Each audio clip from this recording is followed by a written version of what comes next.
Good evening दोस्तों। तो आप सब कैसे हैं दोस्तों? आज हम परसेंटेज स्टार्ट करने वाले हैं। तो दोस्तों, जैसा कि आपको पता होगा, हमने रेशियो प्रोपोर्शन कंप्लीट कर दिया था, पूरा एज भी हम लोगों ने कंप्लीट कर दिया था। और दोस्तों, ट्रायंगल भी ट्रायंगल का कुछ पार्ट हम लोग किए थे। जो रिमेनिंग पार्ट है मैं आपको कराऊंगा दोस्तों। तो दोस्तों, आज जो हमारा टॉपिक होगा वो क्या होगा? आज हम परसेंटेज पढ़ेंगे दोस्तों। परसेंटेज का जो एक कॉन्सेप्ट है उसको अच्छी तरह से जानेंगे, ठीक है। मगर दोस्तों, उससे पहले आपको पता ही होगा कि कल आरआरबी ग्रुप डी और एनटीपीसी का डेट अनाउंस हुआ एग्जाम का, यानी 15 दिसंबर से, मेरे ख्याल से 15 दिसंबर से ही आपका एग्जाम होने वाला है कि नहीं। 15 दिसंबर से एनटीपीसी और ग्रुप डी का एग्जाम स्टार्ट होने वाला है। तो दोस्तों, हम लोग क्या करेंगे? हम लोग आज से रेगुलर रहेंगे, ठीक है। मैथमेटिक्स मैं आपको एकदम पूरा कंप्लीट कराऊंगा और जनरल साइंस, ये दो चीज मैं आपको पूरा ही कंप्लीट कराऊंगा दोस्तों। बीच बीच में मैं आपको जीके का भी कुछ ट्रिक या है कि नहीं, याद करने का कुछ ट्रिक भी आपको बताते रहूंगा। तो दोस्तों, हमारे पास अभी 3 महीना है। तो 3 महीना में दोस्तों मैं आपको मैथ और जनरल साइंस ये एकदम कंप्लीट कराने का वादा करता हूं दोस्तों। आप बस मेरे साथ बने रहिए, ठीक है। तो चलिए देर ना करते हुए स्टार्ट करते हैं दोस्तों। आज का जो टॉपिक हमारा होगा परसेंटेज होगा, ओके। आज का जो टॉपिक होगा हमारा वो परसेंटेज होगा दोस्तों। तो दोस्तों, सबसे पहले हम परसेंटेज को समझने की कोशिश करते हैं कि परसेंटेज होता क्या है, ठीक है। तो देखिए, जैसे दोस्तों मान लीजिए आप दो दोस्त हैं, ठीक है। आप दोनों दोस्त में मान लीजिए एक के पास 30 रुपया है, ठीक है। 30 रुपया में उसने 15 रुपया खर्च किया, और एक के पास है 200 रुपया। 200 रुपया में उसने किया 50 रुपया खर्च किया। आप दो दोस्त हैं, बस परसेंटेज को आप समझने की कोशिश कीजिए, परसेंटेज का नीड क्यों पड़ा, ठीक है। देखिए, मैंने क्या बोला, दो दोस्त है, एक ने 15 रुपया में 30 रुपया, उसके एक के पास 30 रुपया और दूसरे के पास 200 रुपया है, ठीक है।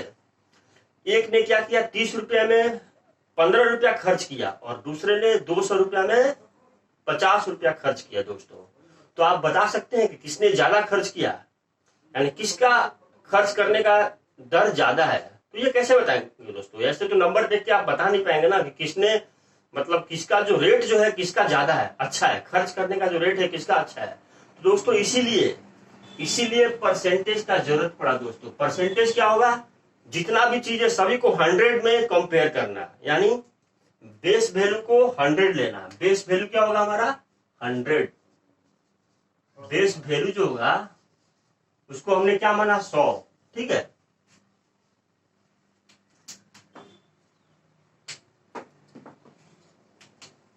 बेस वैल्यू, देखिए, बेस वैल्यू क्या माना? 100 मान लिया, ठीक है। बेस वैल्यू 100 मानने से फायदा क्या हुआ कि आप किसी का भी, दो आदमी का आप कोई भी रेट किसी भी चीज में कंपेयर कर सकते हैं। मान लीजिए हाइट में ही, ये अगर मान लीजिए 5 फीट का है, आप 4 फीट का है, तो आप दोनों में कंपैरिजन कैसे करेंगे? तो परसेंटेज के आधार पे आप दोनों ही कंपेयर कर सकते हैं, वो आपसे कितना परसेंट अधिक है, ठीक है, या कितना परसेंट कम है। तो जैसे मैंने आपको क्या बोला था, दो दोस्त है ए और बी, ठीक है। दो दोस्त ए और बी हैं। एक के पास मैंने क्या बोला था? 30 रुपया है, और दूसरे के पास 200 रुपया है, ठीक है। अब दोस्तों, ये जो ए है उसने 30 रुपया में 15 रुपया खर्च कर दिया, और ये जो बी है उसने 50 रुपया खर्च किया। 200 रुपया इसके पास था और 50 रुपया खर्च कर दिया, ओके। तो दोस्तों, दोनों में से रेट किसका बढ़िया है, किसके मतलब रेट जो है वो सबसे, खर्च करने का जो रेट है वो सबसे ज्यादा खर्चीला, कैसे आप पता करेंगे कौन सबसे ज्यादा खर्चीला है, कैसे पता करेंगे? तो आप इसके लिए एक आपको टूल का जरूरत पड़ेगा। वो टूल क्या है? वही टूल को हम लोग परसेंटेज बोलते हैं। बिना परसेंटेज देखे आप दोस्तों बता सकते हैं कि कौन ज्यादा खर्चीला है? नहीं बता सकते हैं। तो इसीलिए हमें परसेंटेज का जरूरत पड़ा है दोस्तों, है कि नहीं। तो हम क्या करेंगे, इसको 100 बनाएंगे। 100 कैसे बनाएंगे? तो हम 100/30 कर देंगे, है कि नहीं। तो ये बन गया 100। तो इसको भी अगर आप 100 बनाएंगे तो ये कितना होगा? यानी ये अगर 100 रुपया हो गया, है कि नहीं, तो खर्च कितना होगा इसका? तो खर्च होगा 50 रुपया। अब यहाँ पे देखिए, इसको अगर आप 100 बनाएंगे तो क्या करेंगे? 2 से डिवाइड करेंगे। तो इसको भी आप 2 से डिवाइड करेंगे तो ये कितना हो गया, अगर 100 रुपया बी के पास होता तो खर्च कितना करेगा, ये 25 रुपया दोस्तों खर्च कर रहा है।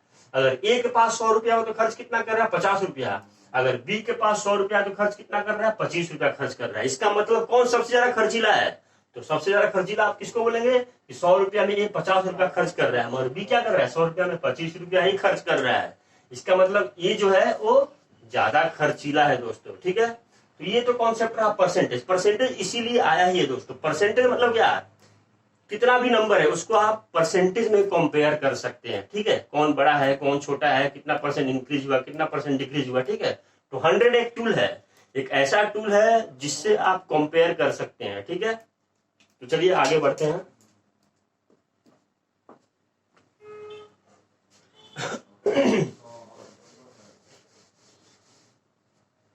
दोस्तों आप देखिए, अगर मैं बोलता हूं आपके पास मान लीजिए 600 रुपये हैं, ठीक है। आपके पास 600 रुपया है,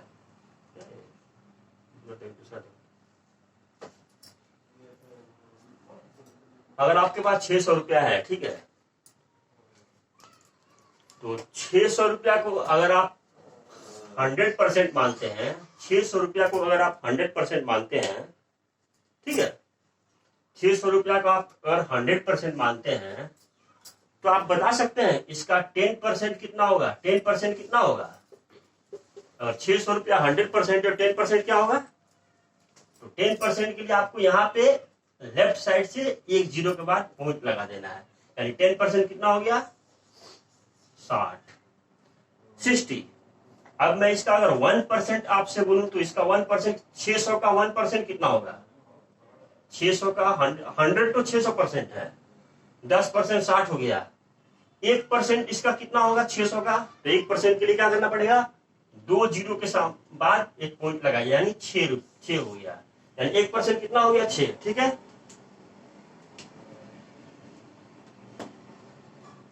एक परसेंट कितना हो गया 6, ठीक है।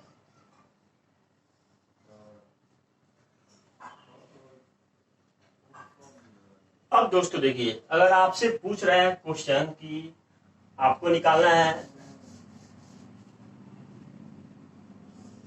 625 का, आपको निकालना है 24%, ठीक है। आपको क्या निकालना है 625 का 24% कितना होगा, यानी 24% ऑफ 625। तो दोस्तों कैसे निकालेंगे, तो आप क्या करेंगे, देखिए बस तरीका देखिए कैसे निकालते हैं, ठीक है, कैसे निकाला जाता है। परसेंटेज से हम लोग कैसे खेलेंगे, सबसे पहले मैं आपको बस परसेंटेज से, आपको परसेंटेज को अच्छी तरह से जानना सिखा दूंगा। उसके बाद जब आप अच्छी तरह से सीख जाएंगे तो उसको इंप्लीमेंट करेंगे, ठीक है। 625 और 24% कैसे निकालेंगे, तो आपको क्या पता है, इसको हम क्या लिख सकते हैं 625 इंटू 25 माइनस 1%, ऐसे लिख सकते हैं ना। अब 625 का 25% कितना होगा, तो आपको क्या पता है 625 का 50% कितना होगा, 625 का 50% यानी इसका आधा हो जाएगा, है कि नहीं। 25% क्या होगा 1/4 होता है, यानी आप क्या करेंगे 625 इंटू 1/4 करेंगे, है कि नहीं।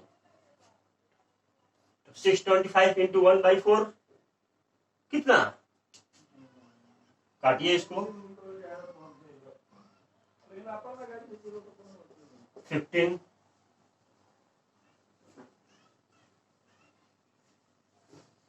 4/24,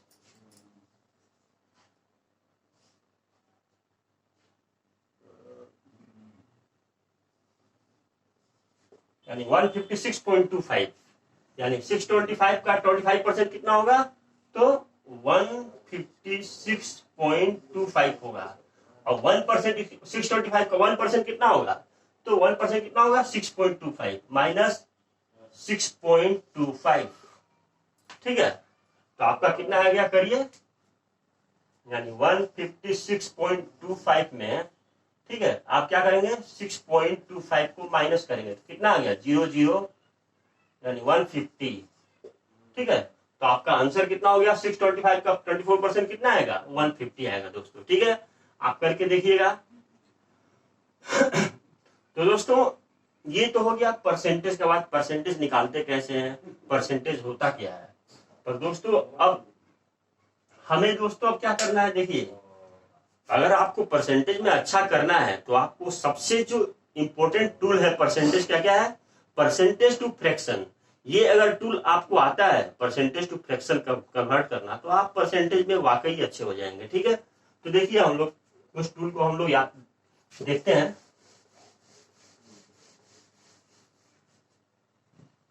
जैसे दोस्तों आपको पता होगा कि 100% मतलब क्या होता है, 100% मतलब क्या होता है, तो 100% मतलब होता है 1। ओके, 50% क्या होता है, तो 50% होता है 1/2। 25% कितना होगा, तो 1/4 होगा।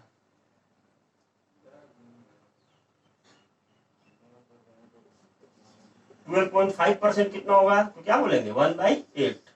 यानी 25% का आधा 12.5 यानी 1/4 का आधा, तो कितना हो गया 1/8। यानी 12.5% जब भी आएगा तो उसका फ्रैक्शन वैल्यू क्या होगा 1/8। दोस्तों आपको परसेंटेज से फ्रैक्शन वैल्यू आपको दोस्तों याद होना चाहिए। ये अगर टूल आपको याद है तो फिर तो आप परसेंटेज बहुत अच्छी तरीके से कर जाएंगे और बहुत ही जल्दी सॉल्व कर पाएंगे। अगर ये टूल आपको याद नहीं है तो फिर दोस्तों आपको परेशानी होने वाली है। ठीक है, ये तो 12.5 हो गया। वैसे ही अगर 6.25% कितना होगा बताइए, 6.25% कितना होगा 1/16। अब इसका आधा 6.25% कितना होगा 1/16 होगा। इसका फ्रैक्शन वैल्यू 6.25 का फ्रैक्शन वैल्यू कितना आता है 1/16। ठीक है, वैसे ही अगर 33.33 मैं बोलता हूँ 33.33%, इसका फ्रैक्शन वैल्यू कितना होगा, तो इसका फ्रैक्शन वैल्यू क्या होगा 1/3 होगा, है ना। अगर मैं आपसे बोलता हूं 14.29%, इसका फ्रैक्शन वैल्यू कितना होगा 14.29% का फ्रैक्शन वैल्यू, तो आप क्या लिखेंगे 1/7। क्या है 1/7 होता है। अगर मैं आपसे बोलूं 11.11% का फ्रैक्शन वैल्यू क्या होगा, तो 1/9 होगा। क्या होगा 1/9। अगर मैं आपसे बोलूं 9.09 का परसेंटेज का फ्रैक्शन वैल्यू क्या होगा, तो आप 1/11 लिखेंगे दोस्तों। ठीक है, तो दोस्तों ये कुछ इंपॉर्टेंट टूल है, इसको आपको याद रखना है। और भी देख लीजिए, और एक है जैसे 37.5%, इसका फ्रैक्शन वैल्यू क्या होगा, तो इसका फ्रैक्शन वैल्यू होता है 3/8। ओके, अगर 62.5%, इसका फ्रैक्शन वैल्यू क्या होगा, 62.5 का फ्रैक्शन वैल्यू क्या होता है, तो 62.5 का क्या होगा 5/8। ठीक है, वैसे ही 87.5 का फ्रैक्शन वैल्यू कितना होगा, तो आप क्या लिखेंगे 7/8।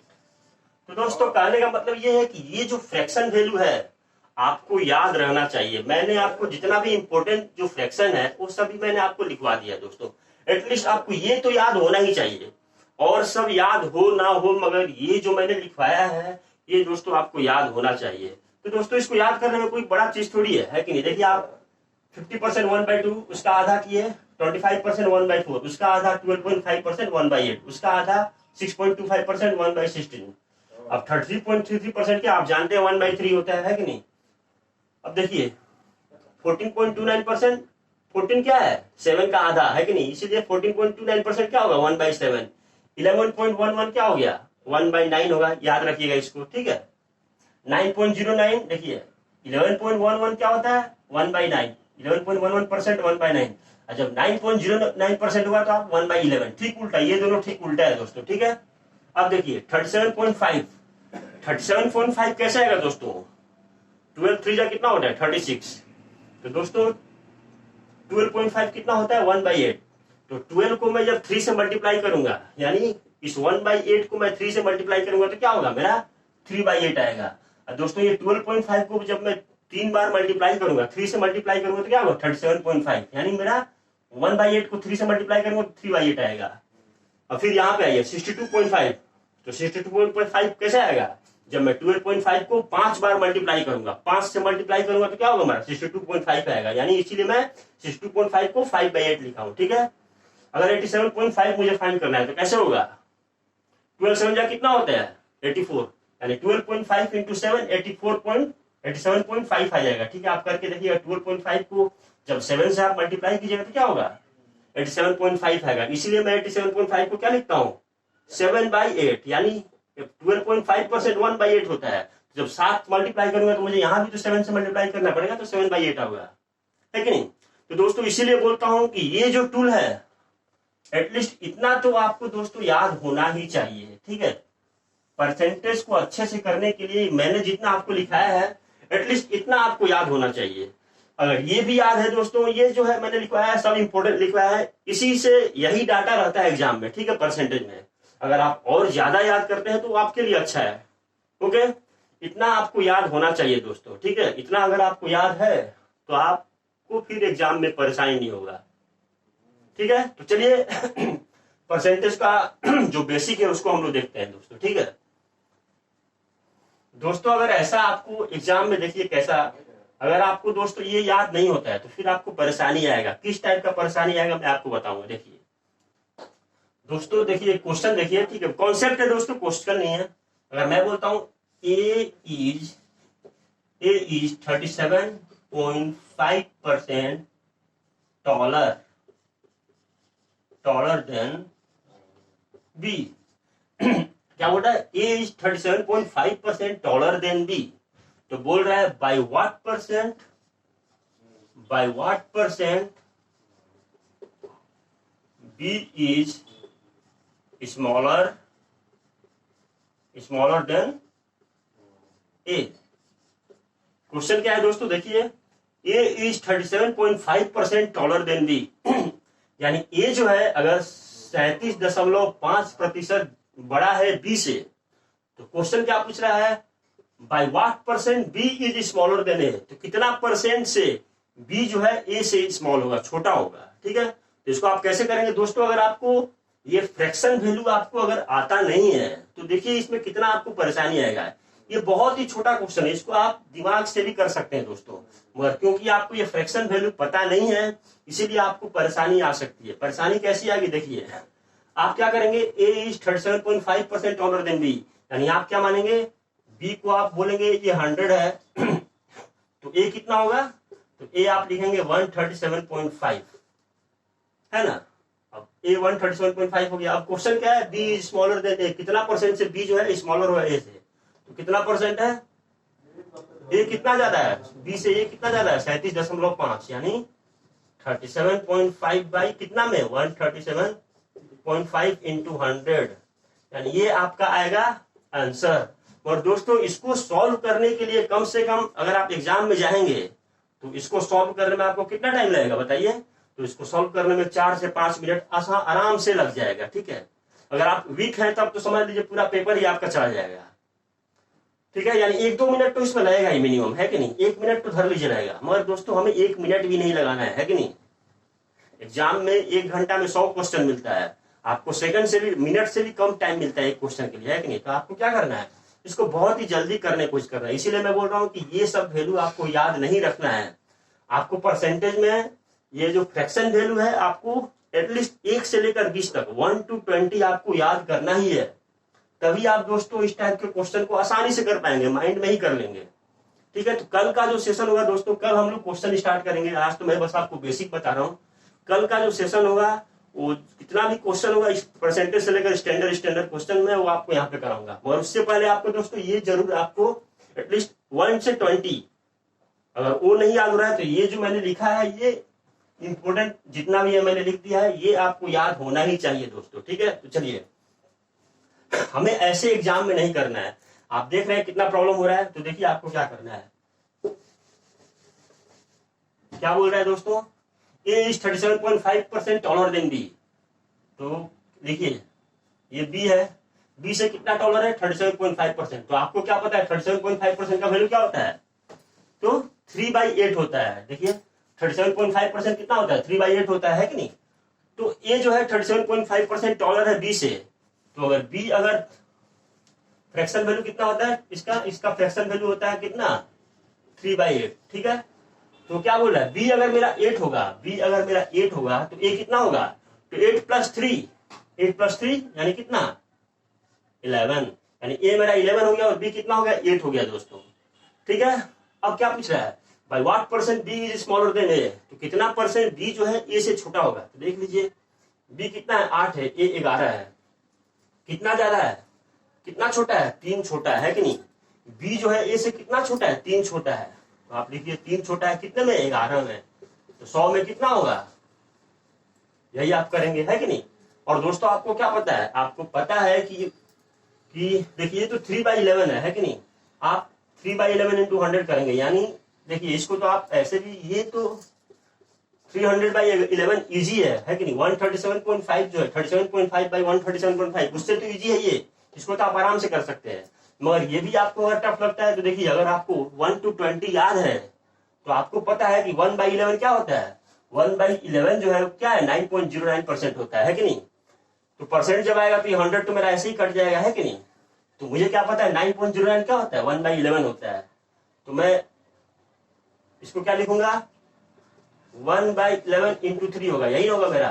तो 1/11 के लिए मैं क्या लिखूंगा, यहां से पता है मेरे को 9.09 नहीं करिए 9.09 इंटू क्या लिखेंगे 3 लिख देंगे दोस्तों।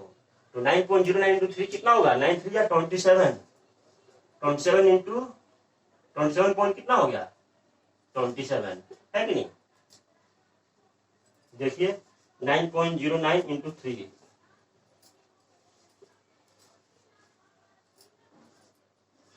यानी 27.27% होगा इसका आंसर, ठीक है। इसका आंसर क्या हो गया 27.27%।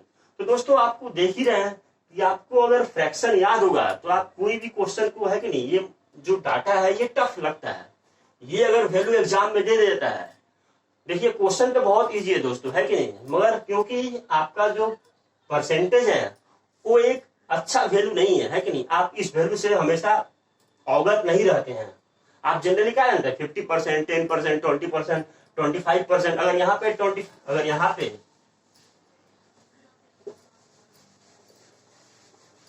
दोस्तों इस जगह 25% दिया रहता तब तो आप आसानी से कर देते, क्योंकि आपको पता है 25% का क्या होता है फ्रैक्शन वैल्यू है कि नहीं। मगर आपको 37.5% का वैल्यू पता नहीं रहता, इसलिए आपको टफ लगता है। 25% अगर आपको दिया है कि a is 25% taller than b, by what percent b is smaller than a, ठीक है। तो इसको तो आप आसानी से कर देंगे, ये मेरा b है और ये मेरा a है। b 25% कितना होता है 1/4, यानी b अगर 4 है तो 1 a कितना होगा 5 होगा है कि नहीं। अब b से a कितना ज्यादा है 1 ज्यादा है, कितने में 5 में, तो 100 में कितना होगा, यानी 1/5 कितना होता है 20%, यानी आपका आंसर कितना हो गया 20% आ गया है कि नहीं। तो दोस्तों अगर आपके मतलब आप जिसको जानते हैं उस टाइप का अगर आपको परसेंटेज दे दिया तब तो आप आसानी से कर लेंगे, मगर घुमा के अगर दे देता है तो फिर आपको वहां परेशानी हो जाता है कि नहीं।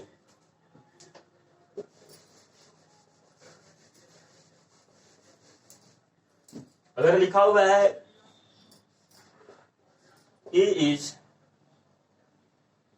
6.25% more than B by what percent B is less than A, इसको आप करिए। तो जैसा कि मैंने आपको क्या बताया दोस्तों कि आपको अगर फ्रैक्शन वैल्यू पता है ये ऐसे तो आपको ये क्वेश्चन आप देखेंगे तो आपको लगेगा इसको छोड़ ही देना सही रहेगा है कि नहीं, क्योंकि 6.25 को पहले हम परसेंटेज उसको निकालेंगे है कि नहीं, काटम कुटी करेंगे, उसको लोएस्ट टर्म में लिखेंगे, उसके बाद करेंगे तो आपको थोड़ा परेशानी होता है। तो अगर वही आपको इसका मतलब याद है कि 6.25% का फ्रैक्शन वैल्यू क्या है तो आप कितना आसानी से कर लेंगे, आप इसको दिमाग में भी कर सकते हैं। 6.25 का फ्रैक्शन वैल्यू क्या होता है आप बताइए। तो हमें क्या पता है 1/16 होता है। क्या होता है 1/16 होता है, क्या होता है 6.25 का फ्रैक्शन वैल्यू। तो 6.25 का फ्रैक्शन वैल्यू क्या होता है 1/16, 6.25% का फ्रैक्शन वैल्यू 1/16 होता है। तो आपको पता चल गया कि b अगर 16 है, b अगर मेरा 16 है तो a कितना होगा, क्या है, मोर दिया है, यानी b अगर मेरा 16 है तो a कितना होगा, तो a 17 हो जाएगा दोस्तों। अब क्या पूछ रहा है, b जो है a से कितना छोटा है, तो b a से कितना छोटा है, तो देखिए 1 एक है कितना में, 17 में, तो 100 में कितना होगा। तो दोस्तों इसको तो आप कर ही सकते हैं, ये तो आसानी से डिवाइड हो जाएगा, है कि नहीं। तो दोस्तों इसीलिए बोलते हैं कि आपको फ्रैक्शन वैल्यू आपको आना चाहिए दोस्तों। अगर फ्रैक्शन वैल्यू आपको आता है परसेंटेज का, तो आप क्वेश्चन को बहुत ही जल्दी कर लेंगे और दिमाग में कर लेंगे। अगर आपको नहीं आता है तो फिर दोस्तों आपको वहां परेशानी हो जाएगा, ठीक है। तो चलिए अगले क्लास में जो है ना, आपको ये फ्रैक्शन वैल्यू याद करना है, परसेंटेज का जो फ्रैक्शन वैल्यू एटलीस्ट 1 to 20 आपको याद करना है। अगर वो भी आप याद नहीं कर सकते तो मैंने जो लिखा है इसको आप नोट कर लीजिए और आप या स्क्रीनशॉट ले लीजिए और एटलीस्ट आप इसको याद करिए, ठीक है।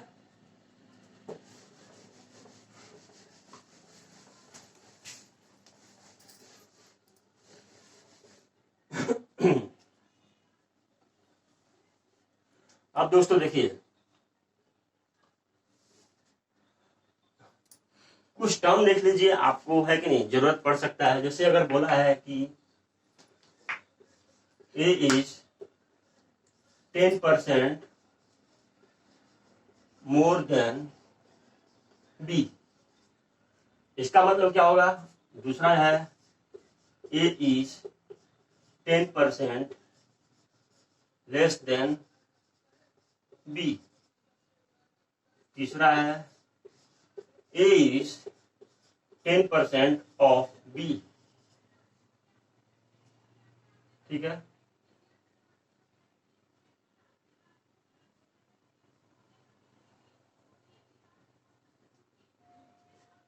दोस्तों ये जो तीनों चीज लिखा है इसका मतलब आप समझते हैं क्या है, देखिए एक एक करके इसका मतलब समझते हैं। A is 10% more than B।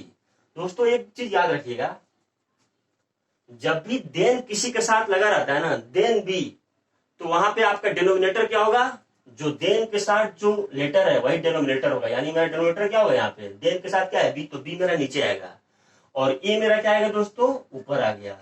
यानी क्या होगा, A is 10% more than B। 10% का फ्रैक्शन वैल्यू क्या है, तो 1/10 होता है। क्या होता है, 1/10 होता है। तो दोस्तों ये क्या है, ये 10 जो है B को डिनोट कर रहा है। 1 क्या है दोस्तों, तो 1 जो है ना वो A माइनस B है। 1 क्या है, A माइनस B है। ये क्या है, A माइनस B। 1 क्या है, A माइनस B है। तो दोस्तों B क्या है, 10 है, और 1 क्या है, डिफरेंस है, A और B का डिफरेंस है, ठीक है। तो दोस्तों A कितना आ गया बताइए, तो A कितना आएगा, तो 10 + 1 यानी A कितना आ गया मेरा, तो A आ गया 11/10, यानी 11 A हो गया और B कितना हो गया, 10 हो गया दोस्तों, ठीक है। तो ये मेरा फ्रैक्शन वैल्यू हो गया इसका, मतलब इसका मतलब क्या हो गया, 11/10।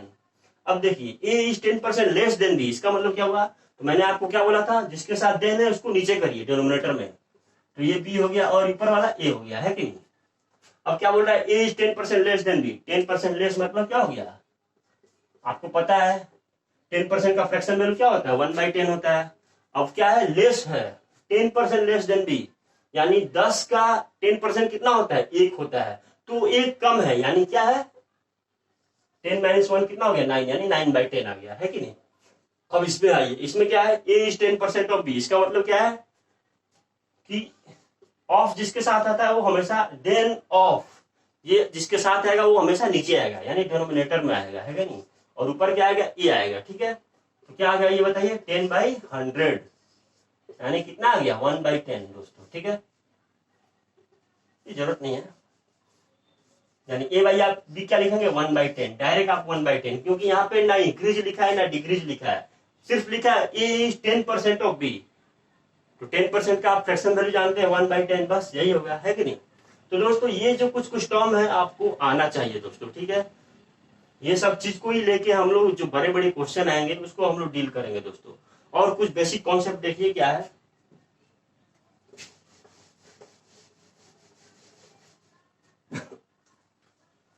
दोस्तों जैसा कि प्राइस इक्वल टू क्या होगा बताइए, तो प्राइस इक्वल टू मैं क्या लिखूंगा, कंजम्पशन, सॉरी एक्सपेंडिचर, प्राइज नहीं एक्सपेंडिचर। एक्सपेंडिचर इक्वल टू क्या होता है, तो क्या लिखेंगे, एक्सपेंडिचर इक्वल टू क्या होगा, प्राइज, प्राइज इंटू क्वांटिटी। ये क्या है दोस्तों, प्राइज इंटू क्वांटिटी यानी कंजप्शन में, इसको कंजप्शन भी लिखेंगे, यानी price into quantity equal to क्या होता है, एक्सपेंडिचर होता है। ठीक है, प्राइज इंटू क्वांटिटी क्या होता है, एक्सपेंडिचर होता है। अब दोस्तों अगर देखिए यहाँ पे समझने की कोशिश कीजिएगा, अगर मैं बोलूं कि मेरा खर्चा जो है वो सेम होना चाहिए, मेरा खर्चा अगर पहले 100 था तो अभी भी 100 होना चाहिए। अगर मैं प्राइस को 25% से इंक्रीज करता हूं, अगर मैं प्राइस को, ये जो मेरा प्राइस है इसको मैं 25% बढ़ाता हूं, एग्जाम में इस टाइप का क्वेश्चन आता है, इसीलिए बस आप समझने की कोशिश कीजिए। ये मैं बेसिक ले रहा हूं, इस टाइप का जितना भी क्वेश्चन है मैं आपको करवाऊंगा, बस आप बेसिक समझिए दोस्तों। अगर एक्सपेंडिचर इक्वल टू क्या होता है, प्राइस इंटू क्वांटिटी होता है। ठीक है, अब दोस्तों अगर मैं आपको बोलूंगा कि अगर एक्सपेंडिचर मेरा सेम है, यानी पहले मैं 100 रुपया खर्च करता था कोई चीज को लेने में, तो अभी भी मैं 100 रुपया ही खर्च कर रहा हूं, मगर मैं अपना प्राइस को 25% बढ़ा रहा हूं दोस्तों। तो अगर मैं प्राइस को 25% बढ़ाऊंगा तो क्वांटिटी में कितना मेरे को डिक्रीज करना पड़ेगा, क्योंकि प्राइस अगर बढ़ गया, अगर फिक्स एक्सपेंडिचर के लिए यानी एक्सपेंडिचर फिक्स हो, उसके लिए आपको प्राइस अगर बढ़ रहा है तो क्वांटिटी क्या करना पड़ेगा, तो क्वांटिटी आपको घटाना पड़ेगा, डिक्रीज करना पड़ेगा, है कि नहीं। ये कॉन्सेप्ट आप समझ गए। क्यों, ये कब का केस है, जब एक्सपेंडिचर आपका सेम रहेगा। जब एक्सपेंडिचर आपका सेम है तो प्राइस अगर 25% बढ़ता है तो क्वांटिटी क्या होगा, क्वांटिटी होगा कितना, डिक्रीज करेगा। यानी कैसे करेंगे इस टाइप के क्वेश्चन को, यानी प्राइस अगर देखिए आपको क्या पता है, expenditure equal to price into quantity होता है। क्या बोल रहा है, प्राइस है 25% इंक्रीज हो रहा है, तो 25% मतलब क्या, आप क्या जानते हैं, 4 से पहले प्राइस अगर 4 था तो अब कितना हो गया दोस्तों, 5 हो गया। ये मेरा क्या है, एक्सपेंडिचर, और ये भी मेरा क्या है, एक्सपेंडिचर है। ठीक है, तो क्या बोल रहा है, ये दोनों मेरा सेम ही है दोस्तों। ठीक है, यानी ऊपर वाला अगर मेरा शुरू में प्राइस तो था वो 4 रुपया था, अब मेरा क्या हो गया दोस्तों, 5 हो गया। ठीक है, तो क्वांटिटी में क्या होगा दोस्तों, पहले मान लीजिए क्या होगा, क्वांटिटी पहले मैं ज्यादा खरीदता हूँ, यानी पहले मैं क्या ज्यादा खरीदता हूँ, अब मुझे क्या होगा, क्योंकि प्राइस बढ़ गया, प्राइस बढ़ने से क्या हो गया, क्वांटिटी मेरा क्या होगा दोस्तों, क्वांटिटी मेरा घट जाएगा अब, है कि नहीं। पहले मैं ज्यादा खरीदता था, अब क्या होगा, कम होगा। ये कब का केस है, जब मेरा एक्सपेंडिचर सेम रहेगा दोस्तों, है कि नहीं। तो एक्सपेंडिचर क्या आ गया बताइए, एक्सपेंडिचर क्या आएगा, एक्सपेंडिचर इसको बराबर करने के लिए, इस चीज को बराबर करने के लिए क्या होगा, एक्सपेंडिचर क्या होगा, यहाँ पे 4 है तो एक्सपेंडिचर क्वांटिटी क्या होगा, 5 होगा, और यहाँ पे अगर 5 है तो क्या होगा, क्वांटिटी क्या होगा, 4 होगा दोस्तों, है कि नहीं। यही ना होगा, यानी उल्टा हो जाएगा। अगर आपका प्राइस 4 से 5 हो रहा है तो क्वांटिटी क्या हो रहा है, 5 से 4 हो रहा है दोस्तों, है कि नहीं। यानी कहने का मतलब क्या है कि कोई अगर फिक्स एक्सपेंडिचर के लिए अगर मेरा प्राइस बढ़ रहा है, यानी 25% बढ़ रहा है, तो मेरा क्वांटिटी कितना परसेंट बढ़ेगा, तो कितना परसेंट बढ़ रहा है, क्वांटिटी बताइए, घट रहा है, कितना बढ़ थोड़ी रहा है, घट रहा है, कितना घट रहा है बताइए, 1 घट रहा है, कितने में, 5 में, तो 100 में कितना घटेगा, तो 20%। यानी अगर आपका प्राइस 25% इंक्रीज हो रहा है तो क्वांटिटी कितना परसेंट से घटेगा, 20% से आपका क्वांटिटी जो है क्या होगा, 20% से घटेगा दोस्तों। ठीक है, तो दोस्तों ये कुछ कॉन्सेप्ट है, इसको आप याद रखिएगा। ठीक है, तो चलिए दोस्तों अगले क्लास में हम क्या करेंगे, आपको परसेंटेज से रिलेटेड क्वेश्चन हम लोग करेंगे, और बेसिक से एडवांस तक जितने भी क्वेश्चन है वो सारा क्वेश्चन मैं आपको यहाँ पे कराने की कोशिश करूंगा। यहाँ भी आज हमने क्या पढ़ा, बेसिक पढ़ा। ठीक है, और इस बेसिक को आप एटलीस्ट जो मैंने आपको बोला fraction, percentage to fraction 1 to 20 आपको याद रहना पड़ेगा, तभी आप कल का सेशन में आप अटेंड करिएगा, वरना मत करिएगा दोस्तों, क्योंकि आपको समझ में नहीं आएगा। मैं वो पुराना वाला मेथड से नहीं करने वाला हूँ, बस मुझे फ्रैक्शन से ही करना है। ठीक है, क्योंकि एग्जाम में आपके लिए बहुत ही फायदा होगा। तो चलिए, थैंक यू।